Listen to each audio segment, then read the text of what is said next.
Yesterday I gave you a slight brief on what Mzee would have wanted. And today when we're picking him up from the morgue, I'm glad your direction for merging the military and our wishes have been respected. Mzee lying over here, the casket he's lying in is a very simple mbao ambayo hata haijapigwa randa. It's very rough. I've just been told it actually costed 6,800 shillings.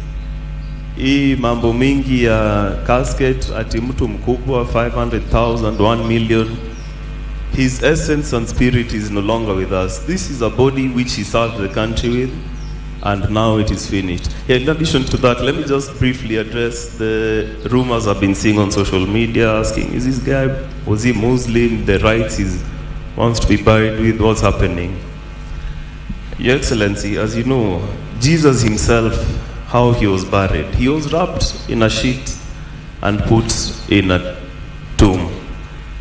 Right now, Mzee is wearing the uniform he donned for number 1 functions, but tomorrow we'll be wrapping him in the sheets. We'll extract him from the casket and lay him in the ground so that he can return to us dust as quickly as possible, just the way he wanted it, and just following the man he admired the most, Jesus Christ.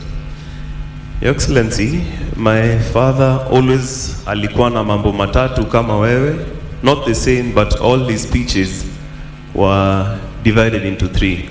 Today I'll divide it into 4 because he was a Foster General. Firstly, you heard from Bishop Lele about his love for God. Somewhere in that helicopter wreck is his Bible, which was his most precious possession. Anyone who worked with him in DHQ, MAB, lab, wherever, can attest that he always had a Bible with him. And I am hoping they're able to retrieve it from the accident. I'd want to keep it as a memento, and for the rest of the family as well. His Bible meant a lot to him, and between me and him, the rest of the family, my mom and my wife, were a bit slow, but we'd always engage in a competition for reading the Bible and discuss the mortality and all these things of life. He understood that his position was temporary and it would always end. Leading up to his death, he almost knew that his time was up, despite having very many plans for the military and for his family. But he spoke in a certain tone that would suggest that, my son, I won't always be here, and you will need to take care of my wife and my other children, which I am more than ready to do, and it will not be a problem. And Matthew 5:3, Beatitudes of Jesus, it says that blessed are the poor in spirit, for theirs is the kingdom of heaven. He was the poorest man in spirit. Hizi chase cars mingi, ofisi kubwa, watu kumuita CDF, general, sir. To him it was all vanity. It was a necessary thing for him to be able to fulfill his job, nothing more. As he lays here with his uniform, I see they put his medals, his sword and boots. He loved it as a tool for the job, but nothing more. Don't be under any illusion that he thinks is important once he breathed his last. That was point number 1, his love for God. His point number 2 and point number 3 is a very blurry line. It is about his soldiers and his family. I can guarantee you right now, ule private mwenye amekaa pale juu kwa kona and me, he viewed us almost the same. You may not have had the same privileges I might have had being his son, but in his heart of hearts, the lowest person, the cleaner, to his vice, he treated all of them with respect, and he respected every single human life. His worst days was when he had, or rather different days he hears his soldiers have been hit. He was actually mourning like he was mourning a child. and he'd go down to his knees and ask God, what is happening here? Add for me strength. Nahitaji kulima hii Al-Shabaab kabisa, nahitaji kulima hii bandits kabisa, which is what he was doing in the line of duty when he went down. And I want to tell even the bandits or Al-Shabaab who are celebrating, mtu mwenye alikuwa na lima kila wakati, muongeze click. Watu ya SF, mukipewa mission ya kwenda kulima adui, maliza kabisa. Na ukifanya skirmishing, confirm.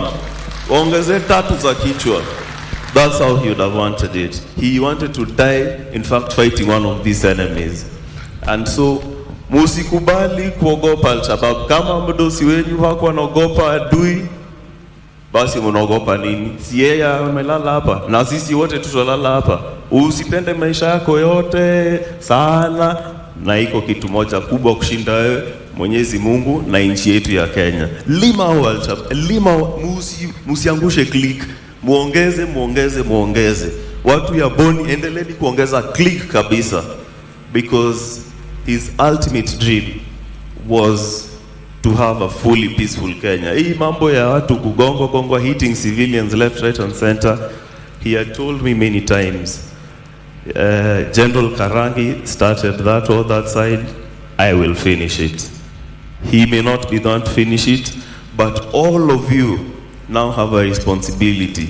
Musiangushe hiyo click, wekeni juu. And he always used to say, kazana, weka kazi mbele na Mungu mbele. Na ulime adui kabisa. Lima adui, atakufanyia nini? Utakuja hapa, we'll celebrate you, but Kenyans will remain safe. Those tears of the women in Baringo and their children and the people who are displaced, they won't go in vain. Hata sasa wenye wako deployed huko, wenye walichukua mili zao kwa ndege, don't despair, kazi inaendelea. He's gone, amri bado iko. Since ametoa amri, hiyo mahali lazima ifagiliwe kabisa, na hivyo ndio itakuwa. That was point number 2 and 3. I'll talk about his family briefly. He really loved his wife, and he loved us also as a family, and he did everything for us. Anything he was ready to sacrifice for us. He believed in us completely. And his wife, I know, he kept on telling me, unajua nikienda sasa wewe ndo utachunga mama. And mom, I will take that job seriously, na nitakuchunga to the best of my ability. Lastly, if you knew General, he loved reading. He loved playing golf. I know his golf buddies really miss him. And he said in an interview, when Excellency appointed him, was the last time he played. And just when we were talking on Saturday, I told him, sasa ukiretire, itakuwa aje? And he told me, I look forward to going back to golf. But his primary consideration always was this great nation of Kenya. He loved it, and in his death, he wishes that Kenya will remain totally secure, free from external influence, and any Kenyan, be it from Baringo, Chemolingot, Lamu, Mandera, Wajir, any corner of this country, he wanted them to be safe. A child to go to school, get an education, pursue their dreams, and he died doing that. And there is no greater death for him. He loved, besides his golf reading, I believe, we as a family genuinely believe General had more than 24 hours in a day. Because in a day, Tuesdays and Fridays, in fact, we are normally here. This Tuesday, we were here doing the Defense Forces physical readiness test. He said, if I'm the general, I have to show that this test is possible. And ironically, he did, I think, the most press-ups of everyone here. Not the most press-ups, but the most push-ups. We did push-ups. He did 80 of them at his age, over 60. He did press-ups, I think about 50, and he ran 3.2 kilometers in about 19 minutes, which is absolutely phenomenal for his age. So pia nyinyi muko huko juu, watu ya vitambi fuateni mwenende ya general. So unaona metosha kwa sanduku vizuri, hawaja finya toshe vizuri. And so lastly, as I finish, the most important lesson, should you disregard his love for God and what God can do to you in your life and the battles he can help you win? Should you disregard everything? I can tell you something. Ukiwa na mkono gamu, hautaipata baraka. Even when God wants to give you money and resources, you need to open your hands. You need to empty your pockets. Patiana. General livyozia umuulize, yo saa umevapo, nipatie, anakupatia. General limekwama hapa, nisaidie. He will give you. He was so generous, and as a result of that, as a family we have never lacked. I am to just try. Test your faith. Test your faith. Start. Mwenye nakumbanga pesa, hata umechoka naye aje. Give him, forget about it. Najua hapa, he told me the amount of debt ordered to him, and I enjoyed him. If you ever die, kwa mazishi yako nitaenda nianze kuchukua hizo madeni yangu, ndio at least nijenge mambo nyumba mahali. But akasema hapana, hiyo ni sadaka nimepatia Mungu. And so generosity, just test your faith. Hiyo wacheni kushikilia vitu kwa mfuko. Fungua mkono, God will bless you.